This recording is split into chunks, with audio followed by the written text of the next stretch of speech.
Good afternoon, everybody. Thank you again for your patience while we let everybody get on the call. I would like to thank you for joining us and welcome to the webinar for our chapter leaders called Financial Management of GPA Chapters, being presented today by Mike Chamberlain, who is the CEO of GPA, and Debbie DiVirgilio, who is our board president. Mike and Debbie, when it is your turn to speak, it is *7 to unmute your lines. And with that, I'm going to go, or before we get started, actually, let me go over just a few more things. Just due to the nature of everything that's being talked about today and how much it's going to take to get through everything, we are going to ask that all questions be put into the chat box. That way we also have a record of it and can refer back to it as we continue with the changes for the chapters. If you do have a question, please put it in the chat box. We will get to them throughout the webinar, as well as there will be a time period at the end of the webinar to answer questions as well. And with that, I'm going to go ahead and turn it over to Mike Chamberlain to get started. Thank you, Barb. And just one thing to add to what Barb just said, we are recording this webinar, so it will be available for those who were not able to attend today. Really what we want to share with you today are, and you see on the screen our objectives for today, which is to share a little bit about the history and the current situation regarding the tax-exempt status of GPA in our chapters, review a little bit about the discussion and the solution agreed to by the GPA Board of Directors, and then discuss what this means for the chapters, and then cover the process and timeline for this change, and answer what questions you have.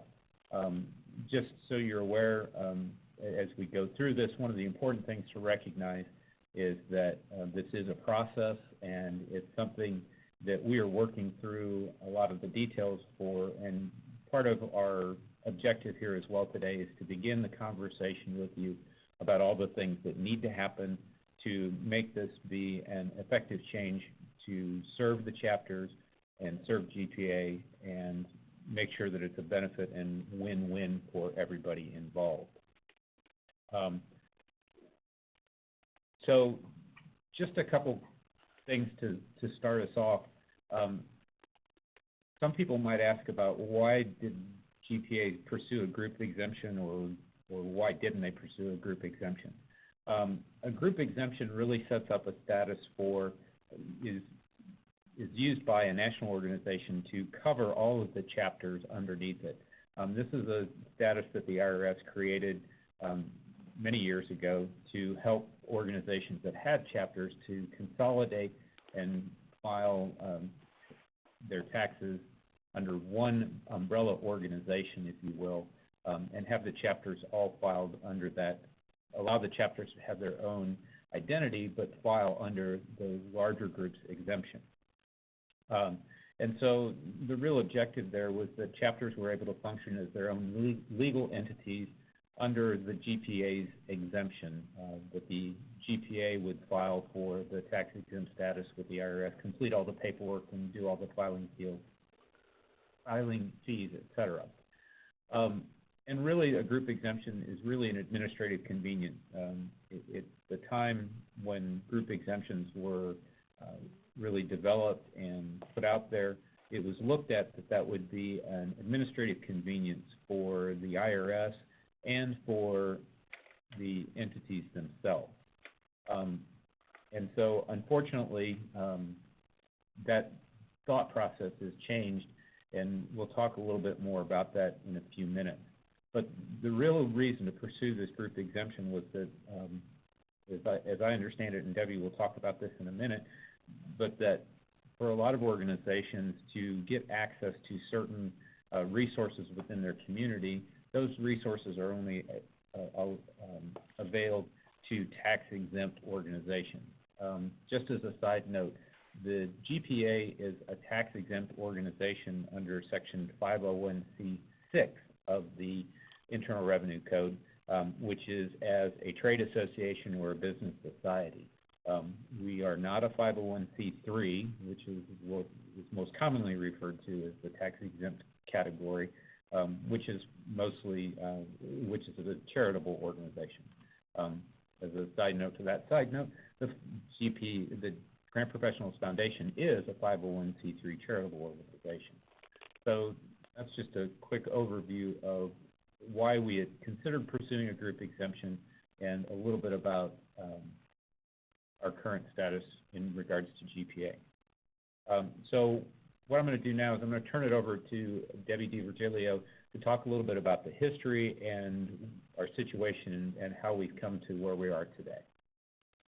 Debbie? Okay. Thanks, Mike. All right. Good afternoon, everyone. So basically, as we were trying to help all the organizations or all the chapters because they all wanted group exemption, as Mike said, to really be able to go out and solicit donations or grants for chapter conferences in the local community, that sort of thing. So we initiated this process in 2009. We initially applied for a group exemption. In 2010, that group exemption was denied. So we sat on it for a little bit, and 2012 applied again, resubmitted the application, made some changes, and resubmitted it. In 2013, it again was denied by the IRS. In 2013, when it was denied, I actually spoke to a representative of the IRS who told me that the IRS no longer was viewing group exemptions as in their best interest. And so that's why it was being denied, because simply they didn't view it as in their best interest. So at that point, the board had to decide what we were going to do, and we began exploring the options. So at that time, we established a person on the board who began working through and identifying all the options that were available. So that brings us up to the current situation, and I'll have Mike go over the current situation with you and explain exactly where we are. So as I had mentioned before, the GPA headquarters is exempt from income taxes under Section 501c6 as a trade association or business society. As you may be aware, we have 47 chapters nationwide. 2 of those chapters have obtained, independent of GPA, nonprofit status under the 501c subsection of the Internal Revenue Code. And they've maintained that tax-exempt status by completing annual filings of their 990s with the IRS. So they have obtained and maintained that tax-exempt status. The remaining 45 chapters have been operating as a tax-exempt organization, but without the formal recognition of filing paperwork or in many cases filing the 990, filing tax returns. Some of that was due to the fact that there was most of that is due to the fact that there was some misunderstanding about the group exemption status of the organization and what that meant for various chapters. So one of the things that we found during this process of exploration and determining what next steps were to be, we went to the GPA Bylaws, which stated that the chapters are part of the association and not separate organizations or corporations. So that was one piece that was a little bit of a guiding factor for us in trying to make a determination of what the best next step is for GPA and the chapters. So that's where we stand today, and so our options really were to have the possibility to follow 3 different paths. The first path would be to reapply for the group exemption. Although that would be a possibility, as Debbie outlined, there was a strong likelihood that it would not be approved. And there are significant costs involved in doing that, as well as gathering and making sure that all of the chapters were in perfect alignment with GPA in regards to bylaws, organizing documents, and some financial documents as well. Just to give you an idea, the IRS says to complete the paperwork for the filing for a group exemption would take approximately 58 hours of staff time to do, plus the application fee would be about $3,000. Another option that was available would be to have each chapter apply for its own tax exemption. Again, that would probably involve significant resources from GPA National to assist those chapters. The cost for application for those chapters would likely be around $400 per chapter. And knowing that many of our chapters don't have $400 to spare for an application process, that's also potentially a heavy burden on the chapters. The third option would be to look at having the chapter finances managed by GPA, and then the chapter finances would be, in essence, rolled up and become part of GPA's annual tax return. And so looking both from the bylaws perspective and the perspective of what might make the most fiscal and financial sense for the organization would be to look at using the resources of GPA, especially as we are in the process of bringing on a part-time bookkeeper to help us manage those finances and really take that burden off of the chapters. So given those options, the Board of Directors took those options into consideration, and I'll have Debbie talk about how the board approached this. Okay, so I do want to let you know that the board looked at all of this, and we spent a lot of time discussing it, looking at it, what was best for the chapters, what's best for GPA, and how to blend those two so that it works out best for everybody. So we looked at the Code of Ethics, and in the GPA Code of Ethics, it clearly says that we will obey all applicable local, state, provincial, and federal civil and criminal laws. So without having our chapters registered with the IRS and not including their finances on our 990, GPA's 990, we're not currently in compliance with the IRS. So we needed to make sure that we are, because that's part of our Code of Ethics.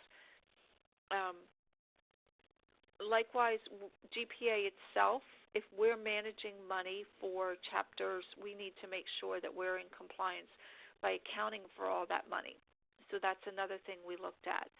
We also looked at the cost and how much it's going to cost if the chapters had to do this, and what a burden it would be. And we also decided that we really needed to support the efforts of all GPA chapters to provide value to GPA members, and then to enable them to focus on delivering quality local programming, so that they wouldn't have to be burdened by looking at all the reporting requirements and laws and that sort of thing. So that was our objectives as we looked at this situation as a board, which then led us to the board decision. In the board decision, the Board of Directors basically determined that we needed to bring the chapter's finances under GPA, and then we would consolidate all the reporting. So GPA at the national level would make sure that all the reporting was handled, and all of those things that we have to do to manage the money. GPA would manage all chapter finances, and then on our annual 990, which is available on GuideStar, it's also available at your request. We can always send you a copy. We would include all of the chapter monies on that 990, so it would be accounted for. And then this also requires, though, that we make sure all chapters are using the current GPA-approved chapter bylaws. So we know that right now there are some that are using different variations. We need to make sure everybody's using the current ones, and that will help us be in compliance with the IRS. Now, there are some advantages to this solution. First of all, GPA and its chapters will be in compliance with all of the federal tax codes. So we don't have to worry anymore that, we're not doing things correctly. The chapters, instead of worrying about the money and the aspects of reporting and keeping track of the finances, can focus on the educational programming and networking opportunities, which we have heard over and over again. That is what the chapters want to be able to focus on. And then the GPA chapter officers and their boards are not focused on day-to-day financial transactions. That will be taken care of at the national office. So one of the main things is we are committed to strengthening the chapters and helping them to focus on growing membership. We want to do this rather than focus on getting and pursuing a group exemption, but focus on helping the chapters to grow their membership by delivering quality educational programming and networking. So this is one way in which we're able to do this, and you'll be seeing more ways as we go throughout the years ahead that Mike is really committed to working with the board and helping us to strengthen our chapters. Now, I wish I could say that there were just advantages to the solution, but definitely there are some challenges. First of all, as I already mentioned, all funds will be managed by GPA National. A GPA bookkeeper will need to manage the accounts for 47 chapters in addition to GPA National Business.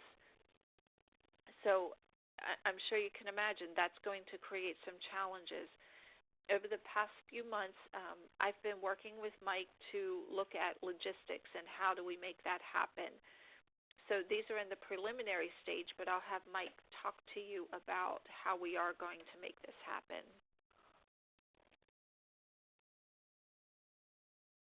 Thank you, Debbie. One of the things before I move on to the logistics that I did want to bring out that we didn't really cover in one of the advantages earlier, and that is that moving to this model with the chapters reporting finances under GPA, the chapters would be considered group exempt, would be considered exempt from taxes, and the exemption would be the GPA exemption. So in those cases where an organization needs to say they want to use a resource that says it's only open to tax-exempt organizations, GPA would be able to provide that documentation to say, yes, this is a GPA chapter that's tax-exempt because of our status as a tax-exempt organization. So just so you're aware of that as well. So as Debbie mentioned, there is a lot of logistics, a lot of work to be done to make this transition happen. And so we are working on building the infrastructure to support the chapters and really to make this as simple and seamless as possible. I can tell you that we currently do this process for 10 of our chapters. So we deposit their chapter dues funds into their accounts, into that chapter's accounts within our QuickBooks program, and process expense reimbursements by issuing checks on a weekly basis, presuming that there's a need for that. So we have some foundational experience in how we can make this work for the remaining chapters. So clearly, we will need to ramp up our efforts in this area to be able to handle all 47 chapters, and we recognize that not every chapter is going to work the same, and so that's part of what we're working through in this process, making sure that we have a good handle on the transaction volume and the efforts that we will need to make sure that this, again, as I said, is smooth and seamless for you as chapter leaders. So a few things that are in process right now. We're in the process of hiring a part-time bookkeeper for GPA. That was approved in last year's budget, in the current year's budget, excuse me, and will continue to be a part of our budget on a going forward basis. The original intent of that person was to handle all the bookkeeping of the national office and those 10 chapters. We've expanded that role to include the bookkeeping responsibilities for the additional chapters. this is an expense of GPA. We believe that this is something that is truly a national effort in support of our chapters. So there's no charge to the chapters for them to be involved in this process. Each chapter is set up as its own company in QuickBooks. That actually is our current process. So even those chapters that do manage their own funds, because the dues come through the national office, those dues are then allocated out from the national office through a system that we have established here at the national office, so that there is some of this work that's already been done to handle the processing of the financials. In addition to that, as some of you are aware, that we do also send out monthly statements to chapters, and especially the 10 chapters that we manage the finances for. They get detailed financial statements on a monthly basis. So we do, again, have some of that foundational infrastructure done, but we need to continue to make sure that we're looking for ways to improve that and make sure that it's as seamless as possible. Third thing is that, as some of you may be aware, the GPA headquarters goes through an annual fiscal or financial audit by an outside auditor. One of the advantages, if you will, of this would be that the chapter finances would be rolled up under that audit, so they would become part of that audit that's being conducted by the outside auditors. So there would be additional scrutiny on our processes and procedures by an outside auditor. So again, that's another piece of the process that we will have put in place. So again, part of the processes that we are going to have to put in place will be the development of guidelines for financial management for chapters. GPA currently has a financial policies and procedures manual. We are in the process of updating that processes and procedures manual, in large part due to some recommendations from our auditors on some things that we need to improve on. But we also, at the same time, are going to take the opportunity to update that to include guidelines for financial management for the chapters. We really do want to make this as turnkey as possible so that we can provide the chapters with very clear instructions and very clear information on how this process will work. Again, we want you to be free to work on recruiting members, working with members, networking, providing education, and not having to worry about how we handle who's got the checkbook this month. So again, part of that is working then through the procedures for handling chapter revenues and expenses. For example, things like meeting registrations or expense reimbursements for an individual or say if you had to pay for a speaker, how would that be handled? So we are in the process of we'll be working on that. In addition to that, we will be looking for a couple chapters to help us pilot guidelines and procedures to make sure that we are accomplishing what we need in terms of appropriate controls, and yet making sure that this is simple and easy to use from the chapter's perspective. One of the tools that we use at GPA headquarters is our association management system for event registration. So if you've registered for the annual conference, and by the way, if you haven't, you should register today. If you would register through our online registration process. And so one of the nice pieces to this is that we can then set up individual registrations for chapter events, and you would be able to utilize the power of our association management system for our members to be able to register, take credit cards and debit cards, and again, the chapter doesn't have to worry about setting up accounts or working with their bank on how to take credit cards, et cetera. We would handle all of that through the national office. And so, coordinating that effort, again, part of that will be developing these processes and procedures so that it's easy for you to utilize the system, but at the same time takes advantage of the tools that we have available. As I mentioned, even with our current chapters that we're managing funds for, we send out a monthly accounting of all funds through some standard reports, and we would clearly continue to do that. This is one of those things where just because we take over the day-to-day financial transactions doesn't absolve the officers or the treasurer of the chapter from understanding what the financial position of the chapter is. And certainly that is where we want to make sure that we're providing good, clear, transparent records of what's happened with the chapter's funds on a monthly basis. And we will also be looking at what other tools are available to chapter treasurers to access those records on demand. But we're absolutely committed to making sure that there's a monthly accounting of your funds. So really to kind of wrap all that up, where are we in the process and the timeline? So we are in the process right now of recruiting for our bookkeeper. That process will continue until we can bring somebody on board. But our plan is that hopefully within the next 2 to 4 weeks we're able to bring a bookkeeper on board. And then spend time in September and October developing the necessary processes and procedures and policies. We do want to have the bookkeeper on board because we do value that person's input into how these processes and procedures are developed.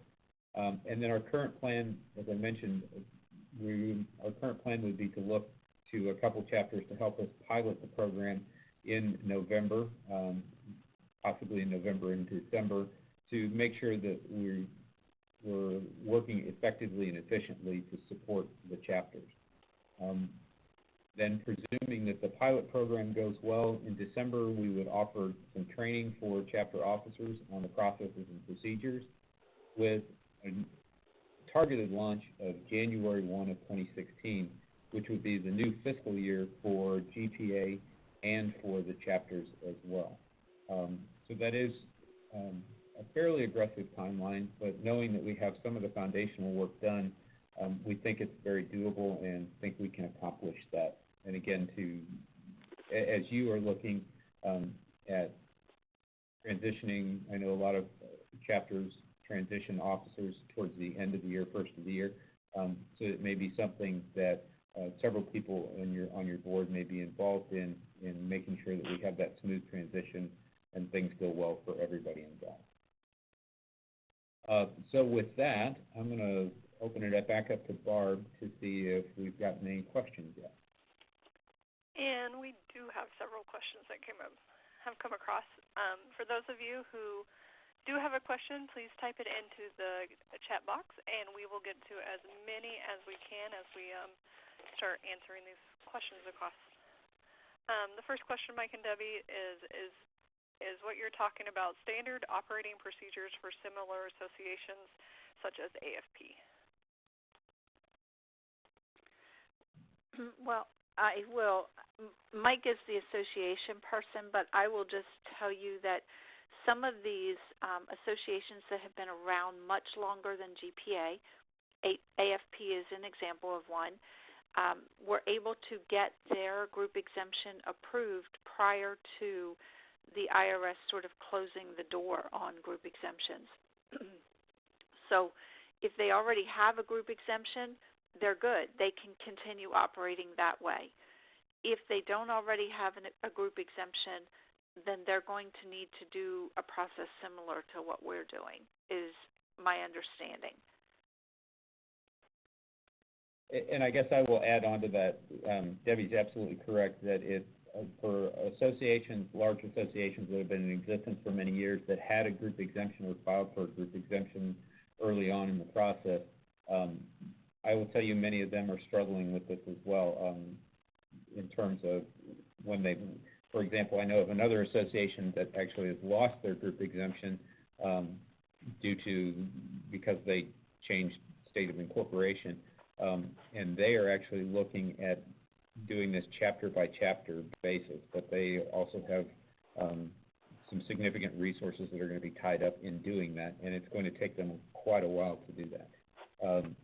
So to say that it's standard, I don't know how standard it is right now across the industry, but I would tell you from the perspective of the current status of what the IRS is approaching group exemptions, this is an area where organizations are having to look at alternatives to the group exemption process.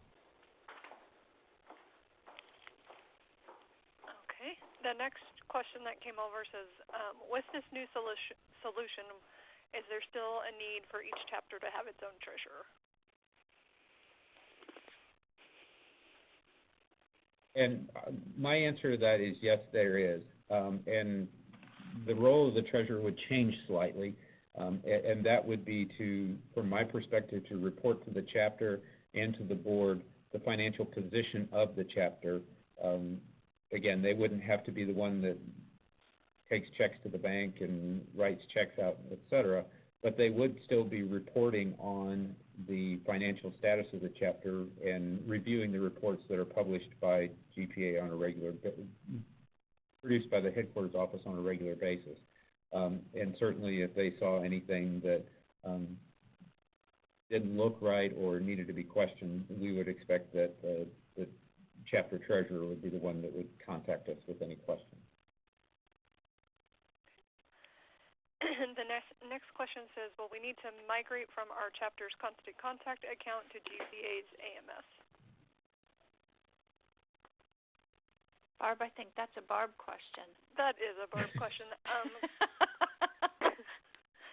Currently, our AMS, what the chapters would use that for, is for your events, for your meetings, for your conferences.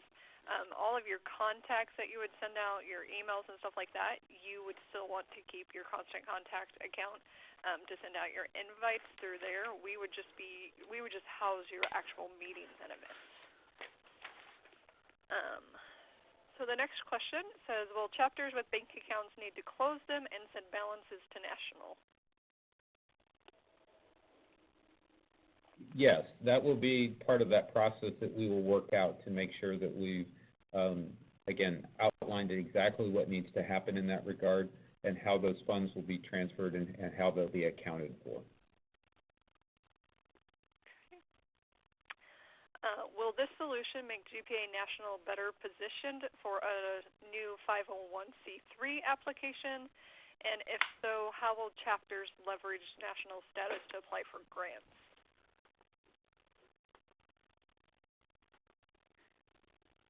Can you repeat that question, Barb? Yep, I'll give you the first half of it. It says, okay. will the solution make GPA National better positioned for a new 501c3 application? Well, GPA is a 501c6, and that is the correct designation for GPA as a professional society. So we will not be going ahead with any sort of application or effort to change to a 501c3. And with that, go ahead, Mike. Let me add on to that, though. As I mentioned, the GPF Foundation is a 501c3, and I do know that the foundation has been working with some chapters to help administer their scholarship programs, and that may be another venue for us to explore in terms of if there are particular needs or grants that we're looking at. That might be another option that we could pursue in terms of looking at ways to approach things differently from a 501c3 perspective. Okay. Will chapters have debit cards or credit cards for purchases, or will reimbursements needed? Let me start that over. Will chapters have debit or credit cards for purchases, or will reimbursements be needed to be requested? Our initial conversations with our bank regarding that have basically said that we would not be able to issue credit cards and debit cards, that it would have to be on a reimbursement basis. That being said, we want to fully explore what options are available to us, but at the current time, it does not look like a credit card or a debit card would be available, and that has more to do with the banking rules and how banks establish credit cards and credit card limits. What do new chapters that are forming between now and January need to do about their finances? I would prefer that those chapters contact the GPA National Office and that we start them off as we are doing for the 10 chapters that we currently manage, to set them up in our system and manage them through our current system, instead of them trying to work through the bank process of establishing bank accounts, because I know that can be a cumbersome experience as well. And so that's part of this process as well, is that we would be available to alleviate that pain from new chapters starting now. Do you have any idea what the audit requirements might be for the chapters? I'm sorry, can you repeat that, Barb? Mm-hmm. Do you have any idea what the audit requirements might be for chapters?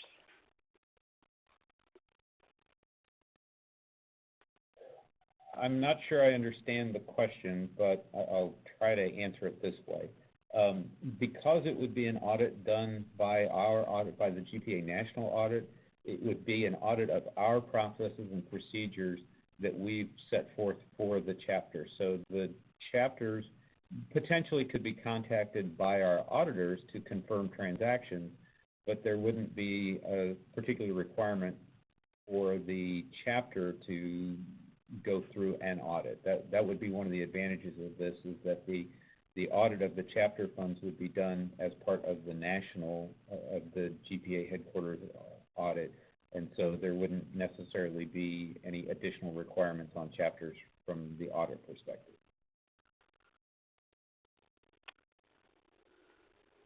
This one comes across that says, do the chapters have a choice? I'm sorry? Do chapters have a choice whether to opt into this new solution or not? I guess that's a Debbie question. At this point, we are saying that all chapters need to be in compliance with the GPA bylaws and their chapter bylaws. The chapter bylaws say that chapters have to cannot stand alone. They have to come under us. We realize that we have not been enforcing those bylaws, and we are coming back around to making sure we are in compliance with our bylaws. So we will talk with chapters individually, and if you have further questions, I would strongly encourage you to ask us offline. But right now, we have to say that all chapters are going to need to do this process. And Debbie, with that, I think you just answered one of the other questions that says, do chapters need to change their bylaws to reflect these changes? And I believe that was mentioned that the bylaws will be changing. Right. The bylaws, what we have found out is that different chapters are using different editions of the bylaws. So we are going to be working this fall to make sure every chapter is using the current edition of the bylaws, and then chapter bylaws are not changed without permission from the national office, and then go through the proper approval process. Okay, we have several questions that address the same topic. It says, will chapters collect revenue from meeting fees and send them to national for deposit? Or in other words, some chapters currently use like Eventbrite for their chapter workshops and then get checks. Would they send those payments to GPA after each event, or would it all be ran through GPA National? So it's a little bit of a combination. One of the one of the advantages of this is that we would have so I guess back up here a second. The objective at this point in time would be to have everybody register for their events through the GPA website, through the GPA Association Management System. Now, if somebody was paying by check or by a purchase order or something like that, it would be very similar to how people register for the ASD National Conference and do that same thing where they pay by check and they would send their check to us. In terms of like an individual who registered on site or something like that, those are some of those processes and procedures we need to work out to determine exactly how that process is going to work. But the expectation would be that all the revenues would come through the GPA National Office. They'd be accounted for in our system, and we would be able to provide reports to you in terms of how many people paid, how much money, and you would be able to see that revenue come through on your monthly report. This kind of relates to that. Who should we contact to use the GPA AMS for registration for events such as chapter conferences? Well, as we roll out that system, more than likely the key contact will be our Bob.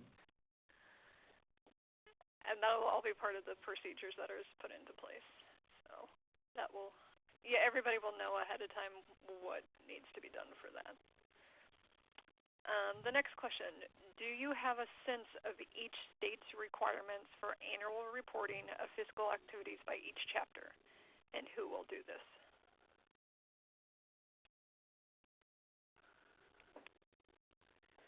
If we are bringing all of the chapters under GPA's finances, we will just need to comply with the laws where GPA is headquartered and registered, which I believe GPA is registered in Michigan. That's one of the advantages of having this. There will be no more state reports and those sorts of things because each chapter will not be incorporated in a specific state. This goes back to reimbursements. For smaller workshop-related expenses like getting snacks for workshops or thank you gifts for speakers, will the chapter then invoice national to get the refunds, or would they have? Sorry, I'm trying to read this. Would the venue? There we go. Would the venue invoice national? I'm going to say that we want to make that as easy as possible. I know that for many of the chapters that we work with currently, for the 10 chapters that we work with currently, they will submit a reimbursement request for those kind of expenses, and where they'll provide the receipt for us, and then we will issue the check to the individual who purchased it. So, for example, I know that I saw one a couple weeks ago where one of the chapters that we work with bought us a thank you gift for the speaker, and the individual just sent us a copy of the receipt with the reimbursement request, and we turned that around within a week to get the check back to them. Okay. Is there a window for transferring funds from our local bank accounts? Should we do it now, or are we waiting until everything is fully implemented first? I would ask you to please wait until we have the processes and procedures in place. And that's for two reasons. One, that I want to make sure that we are ready to go. And number two, I want to be sure that we are appropriately accounting for your funds. And I do not want anything, I do not want any funds to somehow slip through the cracks or anything. I want to have everything really buttoned down so that we know exactly what's going to happen.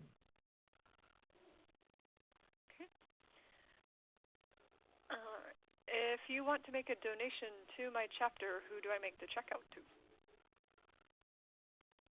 I assume that means moving forward once the process is in place. Well, I would think they would make it out to GPA and then mail it to the national office and designate that it's for that chapter. Yes. Under the new system, do you anticipate the turnaround for requested checks would be faster than our current process? Yes. A little more detail on that is that with a dedicated part-time bookkeeper on staff and dedicated processes and procedures, yes, we would be able to be more proficient in handling those. With the national office managing the chapter funds, will they also be approving or denying purchases made by chapters? I'm sorry, Barb, I lost you there. Will the national office have the capability to approve or deny purchases made by the chapters? Well, or is it the this chapter? is just me thinking, but I would think that the reimbursement request form or the, whatever form we're using will have signatures on it that will indicate that it's approved at the chapter level. I don't see the national office's role as being one of monitoring what you're doing with your money. That's decided at the chapter level. And Debbie's exactly right. We are basically a processor of a payment, not the approval process. So to that, kind of to reiterate that question about the treasurer earlier, the chapter would still be, developing a budget and outlining what expenses and revenues are coming in for the chapter. We are simply providing the service of handling, if you will, handling the funds for the organization. We would not be in the process of approving or denying individual transactions. That would be done at the chapter level. Do you have a copy of the current edition of the bylaws to share?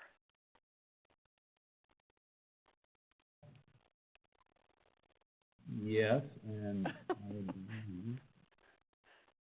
sorry, I'm jumping over to the GPA website for just a second. And while Mike does that, we do have about 10 more minutes left of our call, so if you have a question, please put it in the chat box. We have been able to make it through almost all of them, so please keep them coming.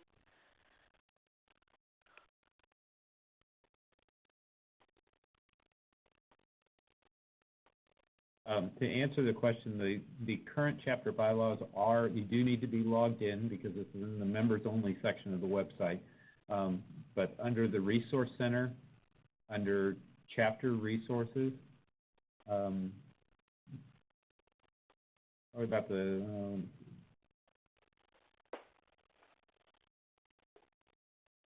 ninth item down, it says GPA chapter bylaws revised 2011. And those are the current chapter bylaws.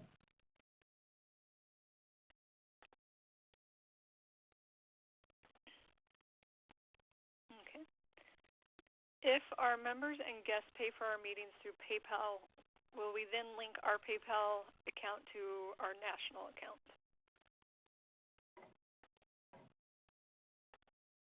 That's a great question, and one that we are going to have to explore that process and see how that works and coordinates with our current system.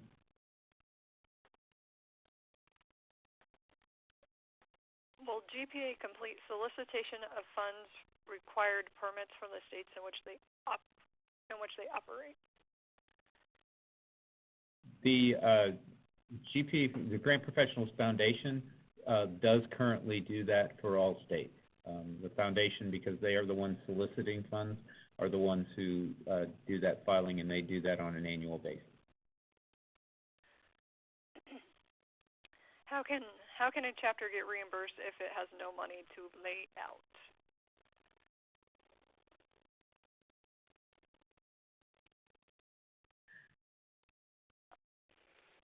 I'm guessing that part of it goes along with the next question as well, and says more of a, will chapters be able to make requisitions to national to pay directly for larger expenses rather than wait for all reimbursements?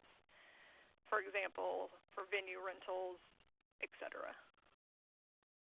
So I'll answer the second question first, and certainly that would be something we would look at in the procedures, and again, that approval at the local level to do that. In terms of the first part of that question, the reality is it's no different than your current bank account. We will know how much your balance is for the chapter, and if funds were not available, we would notify the individuals who approved the transaction to let them know. And again, with monthly reporting, and monthly and or on-demand reporting, chapters should be able to see exactly what their balance of their funds available are. Okay. I think we may have answered this question already, but it came back around. So if a chapter already has exemption or be willing to pursue exemption on their own, is that possible? We are looking, there are only 2 chapters right now who have their own exemption. We are looking at those chapters and trying to develop a system to work with them in terms of grandfathering them in. However, at this point, since no one else has that exemption, we will only be grandfathering those 2 in. We will, as I said earlier, we'll talk and we'll consider working with the other chapters that may have concerns about this, but at this point we need to abide by the rules of the bylaws and sort of the rules of IRS. For the individual who put that in there, if you would like a further explanation of that, please email either myself, Mike, or Debbie, and we will set up a time to talk with you about that. Okay, next question. Can you look into a bank allowing each chapter to have a debit card with a limited amount for monthly expenses? We can look into that, but again, what I've been told is it's the national banking rules. This is not the individual bank that's at issue here, but we will certainly explore that.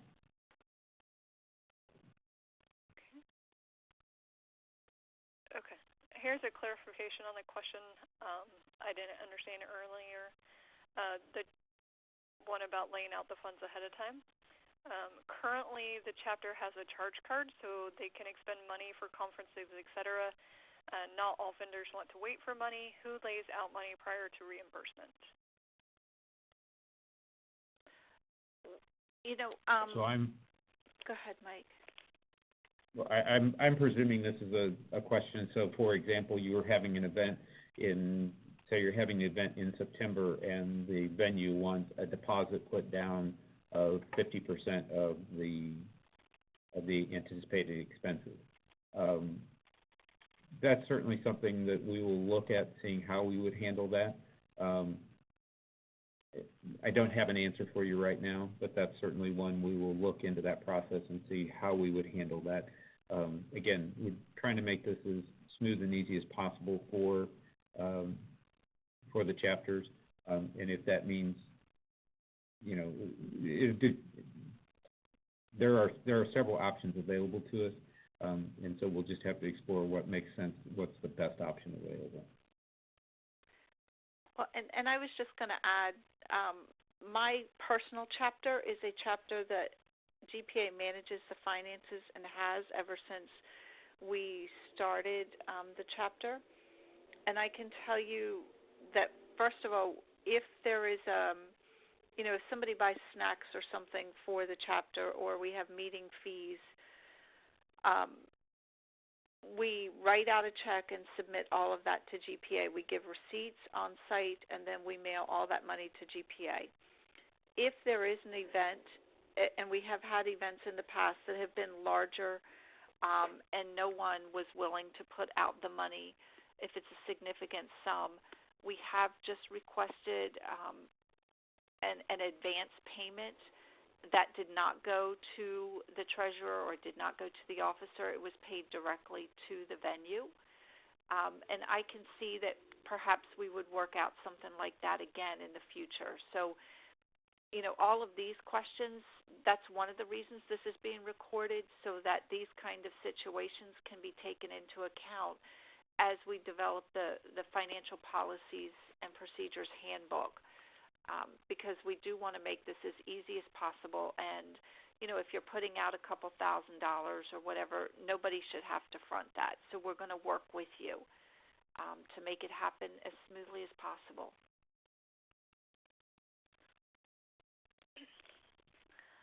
Okay, that should answer most of the questions. There were a few that I just answered in the chat box regarding specific chapters. We do have another minute or two, so if you have a question, please put it in the chat box. Otherwise, you can contact Mike, Debbie, or I separately, and we can answer your question after the webinar today.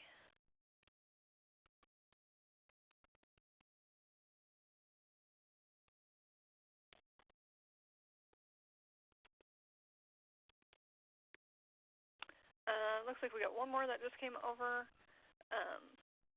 They say, sorry if you already said this, but when do you think the guidelines will be finalized and shared? Do you know? Our target is to have them available in late November, early December. That's our target at this point in time. Okay, with that, I'm going to let Debbie and Mike wrap up their section of the webinar, and then I will give you some more information after that. Well, first of all, I want to thank you very much for your time and for your great questions, and certainly thank you for your time and your energy as a volunteer leader of one of our chapters. Not only do we remain fully committed to support you, but we want to support our chapters as that local gathering point for our members. As I stated before, our objective is to make this easier for you as the chapter to operate and remain focused on gathering together to network, to share resources, educate each other, and educate the public about the positive impact that you as grant professionals have on your organizations and the greater community. And for us, always keeping in mind that our objective is to meet your needs and position GPA and its members as the authority in the grants field. Please feel free to contact any of us if you have any additional questions. And again, thank you so much for your time today. All right. Thank you, everybody. If you have any questions, please feel free to reach out. I do appreciate the work you're doing. And know that I'm a member of a Chapter 2, so this was not taken lightly. We truly are trying to do what's best for both the chapters and GPA. So thanks for all your work. And with that, I will follow up on just those last couple questions that came across. Yes, do hold tight. Do not make any changes to what you're doing right now. The policies and procedures are being created, and we will give more information to all chapters as it becomes available. Like Mike and Debbie both mentioned, hopefully we will have some chapters testing this in November, and then moving forward with everything in December with training for all the chapters, and then actually launching come January 1. This presentation is recorded, and it will be shared with all of you today after the webinar. It will also go out to all chapter leaders, just not to those of you who were on the call today, but all chapter leaders that we have in our system. Do feel free to share it with your other chapter members. And if you have any questions, please contact either Mike, Debbie, or I, and we are happy to reach out to you to talk to you, especially if you have individual questions about your chapter in particular.